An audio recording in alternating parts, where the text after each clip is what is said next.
In front of me is Redmi Note 7 and today I would like to show you where you can locate all text correction options. You need to begin by launching settings and scrolling all the way down. Then select additional settings.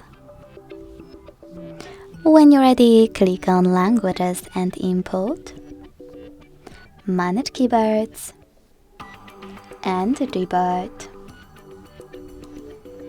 Following that, tap on text correction. As you can see, all typing options are available over here. To manage them, click on the switchers next to the chosen ones.